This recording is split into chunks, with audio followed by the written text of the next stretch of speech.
Hello and welcome. This is Home Life for Extraordinary Impact. My name is Matt Barrios. I'm a husband, dad, researcher, and writer doing what I can to help you transform your quality of life at home.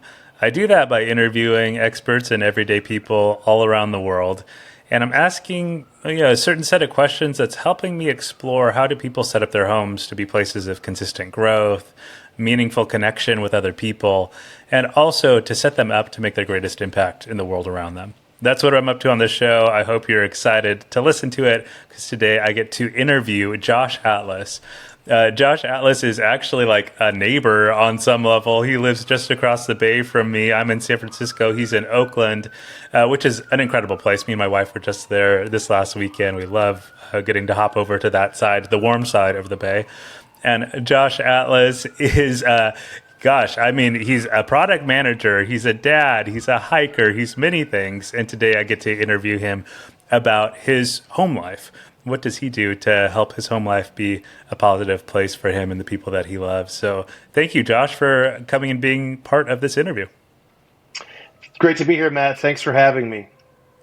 Yeah, so Josh, let's jump in. I'm so curious for you and your experience. What do you do to arrange your life at home in order to show up and bring your best to the world around you? Well, it starts with having a home, which I'm very grateful and fortunate to have here.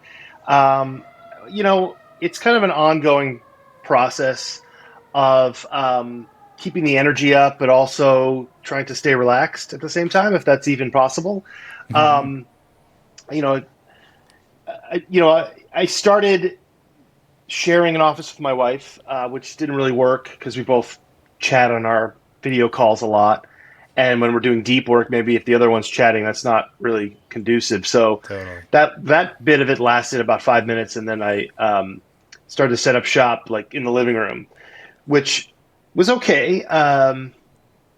Good thing I could blur the background, then folks didn't see that I was sitting in like a lounge chair or something or outside on our patio. Yeah. But we decided that this little room is really the best space for me. It's multi-purpose. It's a guest room, but it's also this little spot here is my office where I sit. And in addition, having a big window right here in front of me has made all the difference for my happiness and my focus. Previously, I sat in the other direction, in the other room. The window was behind me, so I was always having to like fix the lights so I didn't look like all shadowed and tired and scary. So having the natural having the natural light, being able to look out into our neighborhood and at the trees and the sky really makes a difference with this sort of like higher energy, but also calm feeling. Yeah. It's little things like that, which I'm sure we'll discuss, make all the difference. I love that. That's great. I think the work from home setup is actually one of those things that's really valuable to nail for yourself, right? Yeah. Especially because for a lot of us, our interfacing with the world and doing our most impactful work actually happens through work, right? And so we Yeah. want it to feel like a place where we can be focused and bring our best selves. So that makes a lot of sense. What are the different places that you've called home over the course of your life, Josh? Oh, wow. How much time do we have? I'll say this, Bay Area for a long time, since the 20th century. So, since 1997, I moved here in 97. I had finished, I'll kind of go backwards in time. I'd finished school in Santa Barbara, UC Santa Barbara. I was a gaucho for several years. And before that, Orange County, figuring out myself, my life. And before that was Michigan, living at home with my parents as a kid, as a teenager, and early college. And before that was New York and New Jersey. So I've moved around a lot. Yeah. Dad gets a better job, we move. That. Pretty Right. typical. Um, I mean, this is home now. Bay Area is home. I've lived here the longest. I love it. I mean, what's not to love, right? Yeah. Yeah, Let's sure. just There's there's a lot of things, but Oh, there's sure, lots of sure, things to sure. love. So let's just leave it at that. Well, I mean, I'd love to riff on what's there to love about the Bay Area. Mostly, I'm interviewing people who are not Yeah, like in my backyard, But I think it is really an incredible place to get to live, like it the really is. access and all of that. What are some of your favorite things about living in this area? Well, I love nature and I love cities and the culture and the vibe of cities. And to me, the Bay Area, in the United States anyway, offers you both at the same time if you want, right? I can go out on a hike and be completely isolated, and then in a few hours, like be in San Francisco at the theater if I wanted to. Maybe that's a little extreme, but the option to have that, I mean, it's kind of obvious to me, but also it's such a huge benefit that um, when you do take advantage of it, it's kind of like you don't need to be on vacation anywhere. You don't need to go anywhere to have this experience. You have it here. Plus the climate. The climate enables that to be the most conducive to filling yourself up spiritually from a cultural experience versus a natural experience. The cliche of living in Southern California, for example, of surfing in the morning and skiing in the afternoon. I mean, that's Hmm. real. It's not easy to do that specific thing, Yeah, but it is a very real experience. And perhaps you can find that in other regions, but the Bay Area is really known for that. Um, and again, the climate just is amazing for me here. I love it. I don't mind sometimes a chilly, foggy morning. It's especially when the fog burns off. It's just so pleasant. The petrichor of the air really makes life worth living in a lot of ways. Those little things, those little tiny things. that's awesome. What Um, was that word you used? Petrichor? Petrichor is the scent during or just before the rain falls. So you have Oh a my similar gosh. experience with fog. There's a I'm so band we excited love. to have just learned that word. That is like I know exactly what you're talking about, but I've never actually known there was a word for it. That's I amazing. didn't. I had never heard of it until Phish, my favorite band, wrote a song called Petrichor. Um, Cool. Love it or hate it, or love or hate them, it is what it is. And now my wife and I, who's also a Phish fan, which helps, by the way, with the Happy Home Life, we now use that word. So thank you again, Phish, for being awesome. Yeah, Um, I do believe Fish fans. There's a unique kind of person who really loves the jam band, and yep, people like get really, really into their jam band of choice, and yep. they're all about it, and they want to interact with. There's like a whole community and culture around it. Is that how you and your partner met? That is very much how we met. We met at I actually was a semi-professional musician for a long time, um, and still practice and play and love music and introduce music to my family. And I was playing this is before children, before marriage. I was Yeah, playing at a festival, and we met there. And it turned out we both liked Fish, and rest is history, as they say. I So love it. yeah, yeah, and you're right about the culture and the community. It's great. It's very endearing and very very. It's important. It's important to me to have all Yeah. that. Yeah, That's so cool. yeah.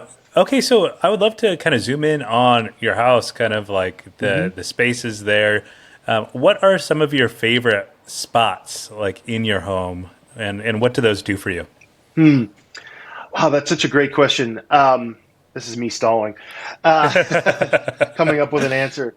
You know, since moving in here, work has been. I've been more productive. I've been more focused. Um, just a little bit happier, sitting and working.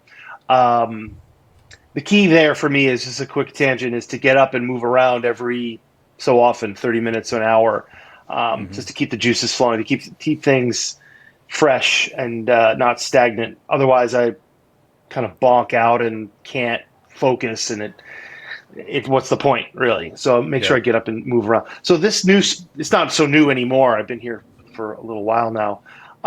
Other favorite spots in the house. We are very lucky. We're very privileged. We remodeled our backyard, and Cool. we've doubled our living space. And it's my new favorite spot. That whole spot. We have doubled our dining. We've doubled our sitting, and doubled the kids' place because I have two children, and they absolutely love this new space. the backyard before. I won't get into that too much unless we want to, but it wasn't great. Now it's absolutely amazing, totally safe. They can go out there on their own and play and make a mess and whatever. We can host parties. It's a game changer for us. So that's my new favorite place is sitting out there, just soaking it in. It's fantastic. That sounds great. And I hear a value for you, even as you identify yourself as a hiker and, access to nature is important to you, for you to have an outdoor space in your home that you just walk through some Yeah, doors and you're in, right? Like that's totally. really, really special to get to have that and then share that with your children as well. Yeah, It's really yeah. cool. And we planted things so they get to see that process of things growing, taking care of things outdoors. I'm not 100% convinced that they're really paying attention to that, but Sure. they're exposed to it. And I think that matters a lot too. It's just a phenomenal space now. It's literally the same size as the indoor space, even bigger in a lot of ways. So, which is unusual for Oakland, unusual for most of the Bay Area. Um, Yeah. I'm very, very happy we did this. It makes all the difference. My wife sometimes works out there. Sometimes I do too, if it's not too hot. And that can really kind of change your perspective and produce creativity and a little bit more happiness there. That's cool. Yeah. I love that connection between, the environment you're working in, space, and what it does for your mindset as well. It really matters. It really, really matters to me. Yeah. What have you noticed are the things? So you mentioned that it helps you be more creative. What did the different, maybe as a way into it, different spaces in your home? What do they do for your mindset? I cook a lot. I cook a lot for my family. I cook breakfast and lunch for the kids every day. Um, I like the flow of working in a kitchen. Hmm. I can plan it out in my head. I put on the right music. I get a beverage and I place it just exactly where I need it. I get all the stuff out of the fridge. Or just having that sort of. I think I wrote it in my brief about family operations. Right, that's a critical Yeah. part of family operations because a lot has to happen in those moments, particularly in the morning, because I'm making breakfast and lunch at the same time. So a lot of Yeah. planning, a lot of time, and I'm still tired. I haven't had my caffeine yet, Yeah. but I kind of love it in a way because it really kicks off the day in a solid way for everybody. My wife does her stuff with the kids. She gets them dressed. She cuddles with them. So we each have Yeah. our kind of role in the operation. But a lot is happening. The kids have to eat. We have to time everything so we leave at the right time. They have 1,001 questions and needs because they're 3 and they're 6 years old. Wow. Why Yeah. is this? Who did that? And what? A million questions. And then they also want to play, but we have to get things done. We have to keep the operation going. But I don't want to be mean daddy. I want to be fun, happy daddy, but get things done at the same time. Yeah. Come on, Yeah. let's go. We Yeah. don't want to be late. The kind of the domino effect or the cascade of the day is started then, and it really helps them have a good day too. Because Oh they're man. high energy, Yeah. boundless energy. Um, Seriously. so that Yeah, that makes Josh. a big difference. Yeah. I completely know what you're talking about. We just have a almost 2 year old now, Hmm. and it's like a whole different thing of like logistics and operations management that is part Yeah. of family life. It really is a huge component of what like being a parent means is Man. managing logistics. And there's certainly a part of it that's tuning in and having those tender moments and the cuddle and the what have you as well. And those are so awesome. But there's also just a lot of got to get you fed, got to get you dressed, got to get you bathed, got to get you to sleep, over and over All and over that. again. Yes, yes. So, what have you found are some of the things that are helpful when it comes to managing the logistics and operations of family life? Planning and communication. I can't emphasize that enough. Um, Both are typically happening at the same time with my wife and I. And usually, what we'll do is have like a quick conversation, a mind meld, if you will, away from the kids if we can. If we can't, then we just say, "Sorry, mommy and daddy, you're talking right now. We need to, take care of this thing. We need to plan this thing." So planning, communication, then repeating the plan or updating it as needed. Stuff Mm. happens. You have to change the plan. I have a strong memory for some things and a terrible memory for other things. So Sure. and my wife is constantly reminding me, oh, this event is happening, or this kid has this thing, or whatever. Um, and being okay with that and asking if I forget, but also writing things down, or putting it in the calendar. Like, we have every week now, my daughter's in a different camp. We need a spreadsheet. We need the Google Calendar. We gotta. I Yeah. can't remember all that. I don't want to remember all that. No. I think that's an important insight to talk about briefly. Is not having to keep stuff in RAM and short-term memory Yeah. will help with your calmness. Will help with sanity. Will help with getting things done. Will help with not forgetting stuff. I mean, Yes. very basic level, but there's a lot to be said for that, especially when it comes to kids and having it all documented and updatable and shareable. So Yeah. the planning is part of that. The communication is part of that. So, being a product manager and my wife a communicator at a big tech company, internal communications, a Wow. lot of planning, a lot of writing, a lot of communicating. Yeah. Um, we take those skills and apply it to our family operation, and it makes a big difference for us. There's always more we could do, but Sure. what we do is pretty powerful. I think it Yeah, helps that's us awesome. get a lot done, keep our kids happy and engaged, fed, clothed, bathed, all that stuff. Yeah. But Yeah. also, like, helping them develop foster their friendships through play dates and other activities, foster their interests through um, different activities, whatever it is, Hmm. ballet, sports, swimming, whatever. Um, Balance their creative pursuits, because they want to get into a million different things. So Yeah. having that all communicated and planned out, but also being flexible. Let's not be Yes. rigid parents. Hmm. That kids hate that. They don't want that. They don't even know they hate it. They know they don't want that. Yeah. But of course, we have to have structure for our Yeah. kids. So Yeah. we don't want to be too rigid, but you keep the structure. It's herding cats. Let's just Yeah. Yeah. keep it It there. makes sense. Right. Right. So And yeah, yeah, over structure will lacks the bend and flex that is required for especially dealing with totally, kids and unpredictability with them and totally. everything. But under structure also means like, gosh, you're just kind of dealing with swirl of chaos at all times, and everything becomes reactive, and that is just a recipe for burnout in my experience for sure. Absolutely. Ride the wave. Ride Ride the the wave, wave. but have a Don't nice solid fall. surfboard to be on, Yeah, right? exactly. Exactly. Yeah. And don't fall. Um, you mentioned like things like having the calendar and that, and it gave me this flashback when me and my now wife, we were dating. Like as our lives start kind of colliding with one another a little bit more, we're realizing, oh, actually now we need to like calendar and plan with each other in mind. We're not Yep. like just independent individuals anymore, and that's just been upped now where we finally actually like we're sharing our calendars with each other, and Hmm. we can update each other's calendars with stuff, and we invite each other to calendar events and all that sort of stuff. I Yep. never expected to be the kind of person who's going to do that, right? I don't think that's like natural for me to be like, oh, I'm going to coordinate my home life calendaring with my wife.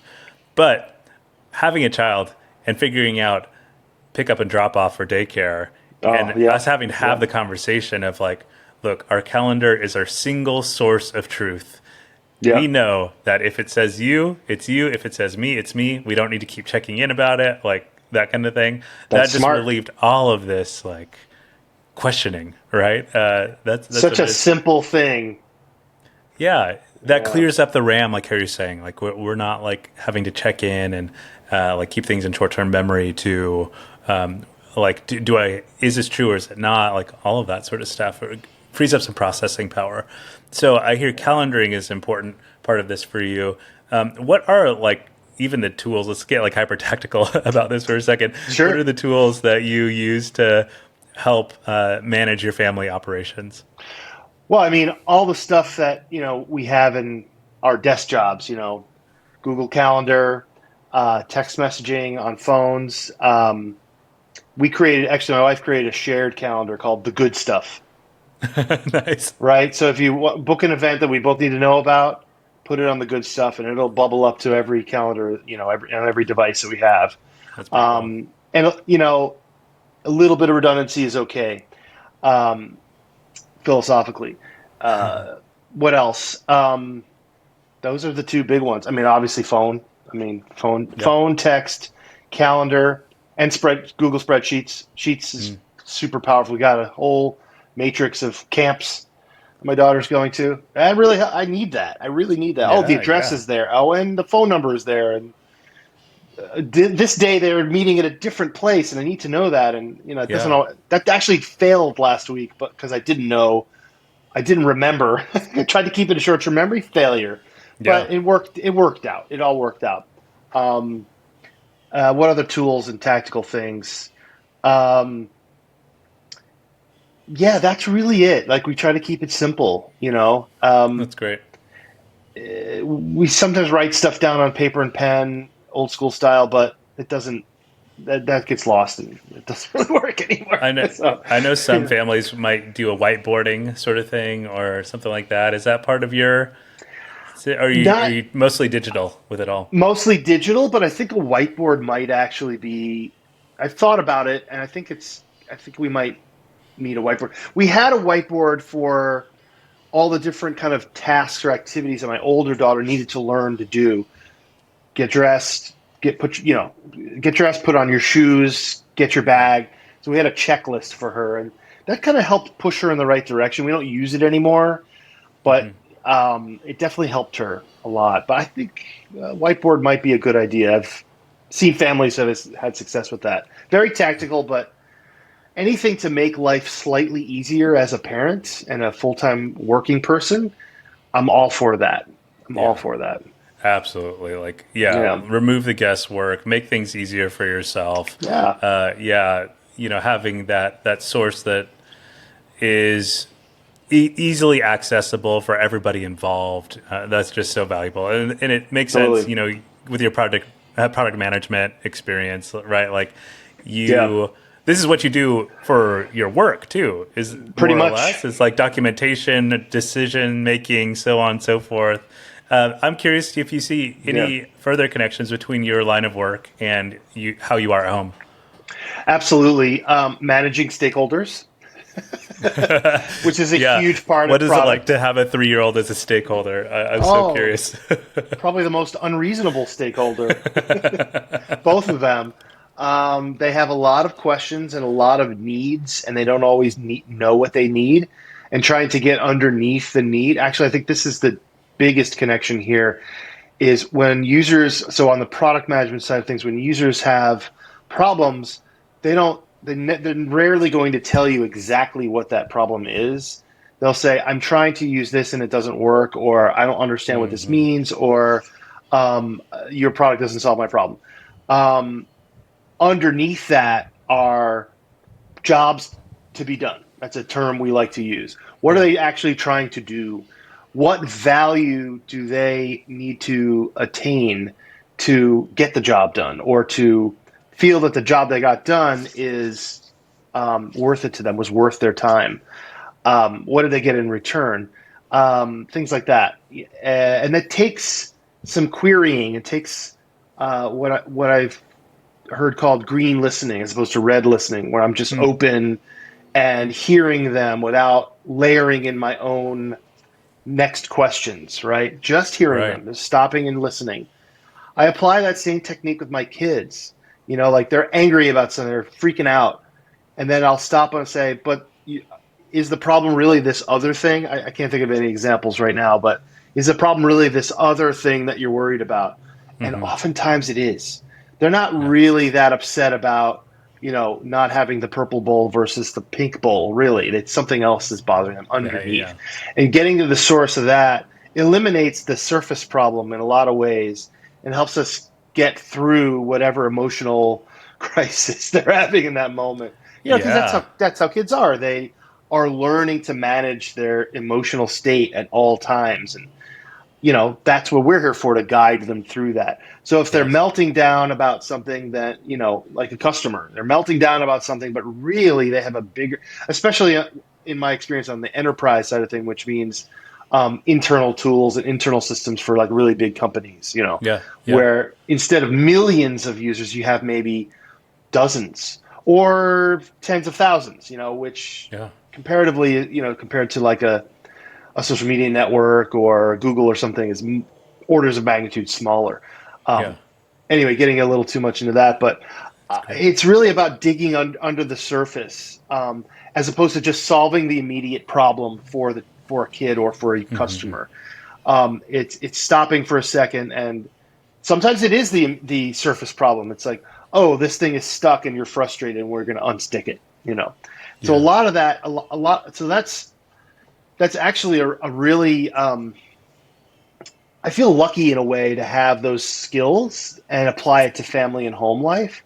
To Yeah. me, this idea of work-life balance is kind of evolving.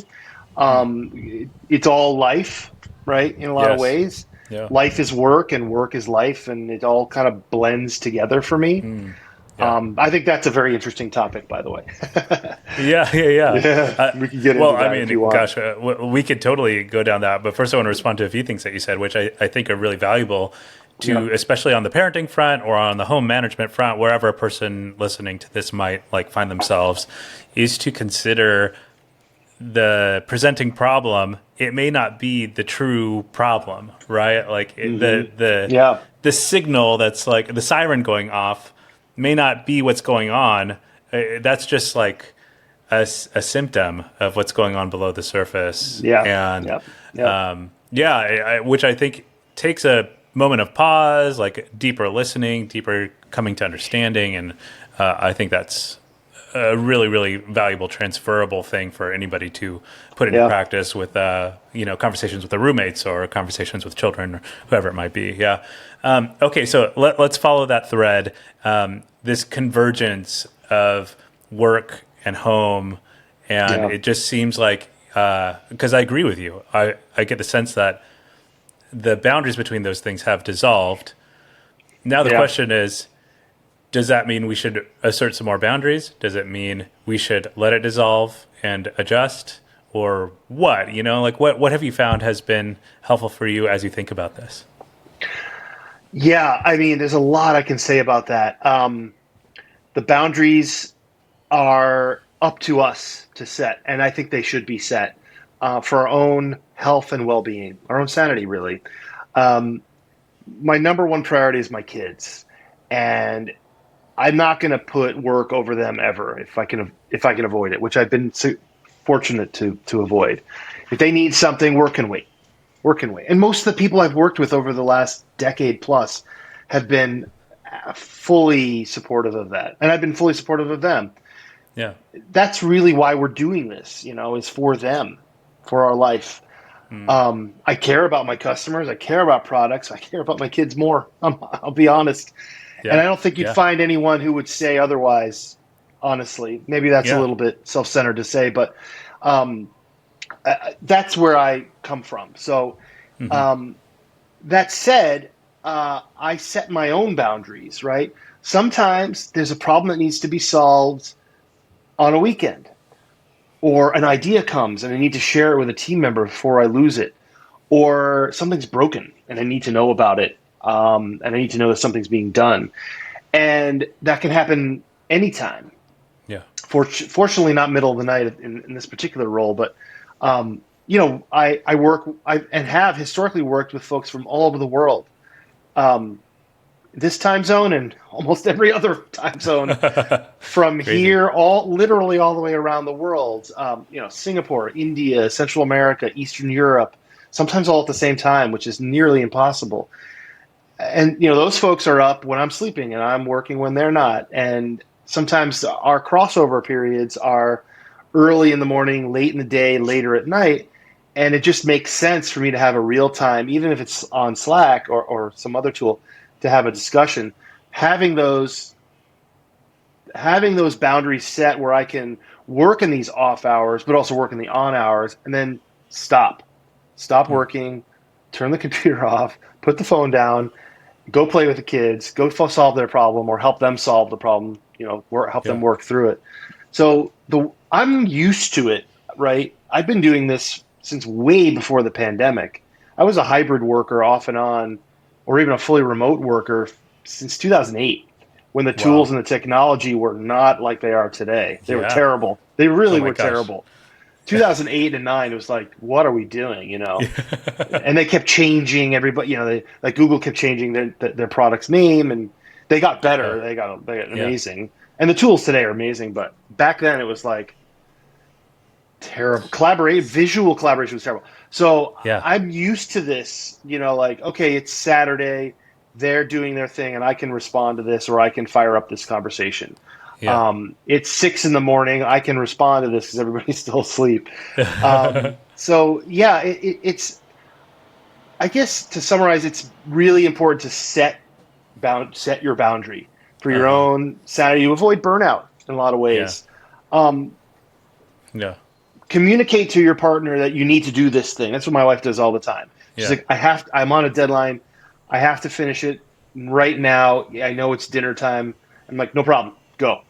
Yep. Be flexible with your partner. Like if you both have something you need to get done at the same time, and the kids, trade it off. Like, oh, I'll take it this time. You take it next time. Yeah. And then communicate again. Planning communication. Communicate with your team. It's like, hey, I can't get to this now.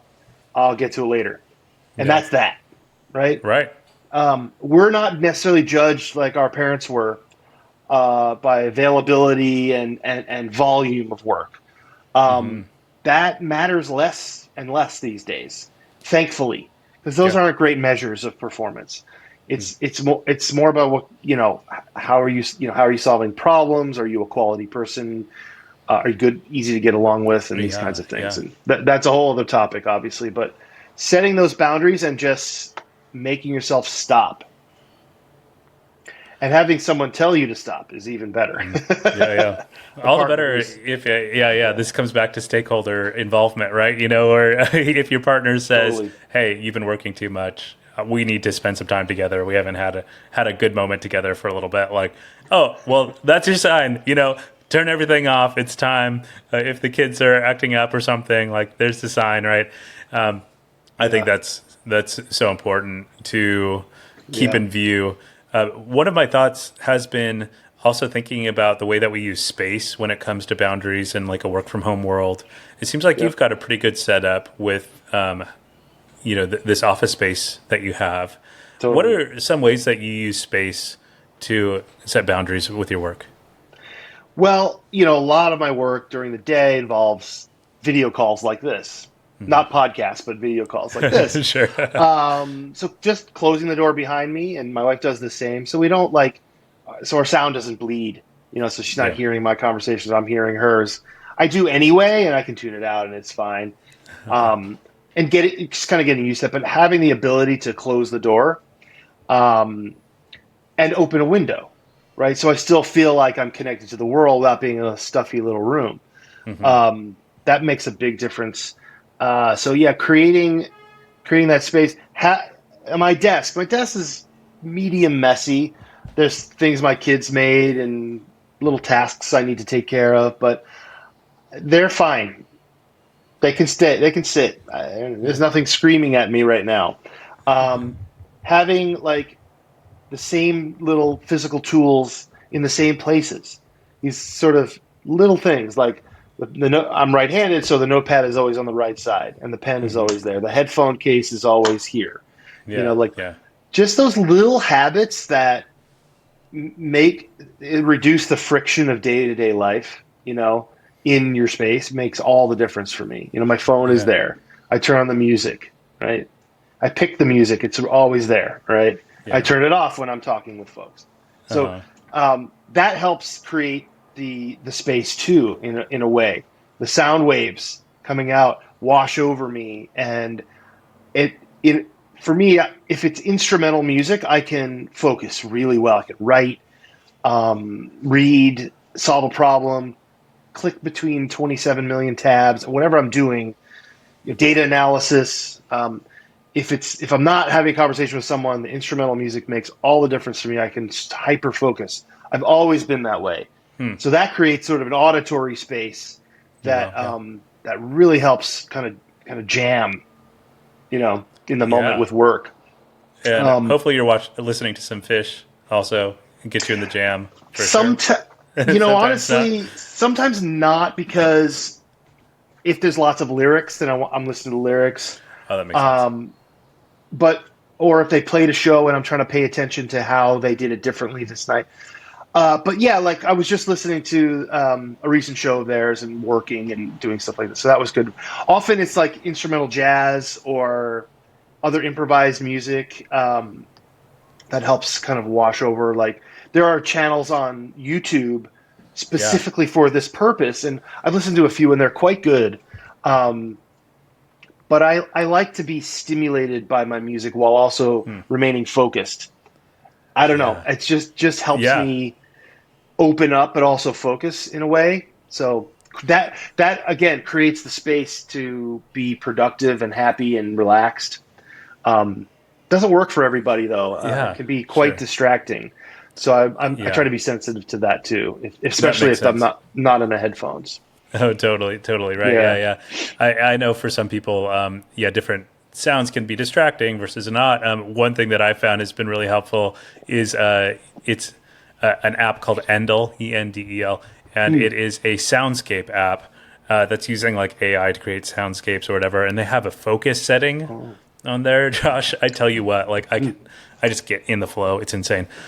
So a recommendation for you and for anybody else listening, like one of my favorite things, and Yeah. totally worth my my monthly subscription on the App Store for it, because it just like dials it in really well for me. I'll check Yeah, that out. That's cool. Yeah. yeah, Thank you. yeah, for sure. And I think it is speaking or an outlet among many of what you're Hmm. saying, creating the sonic space for focus that is so important for working from home.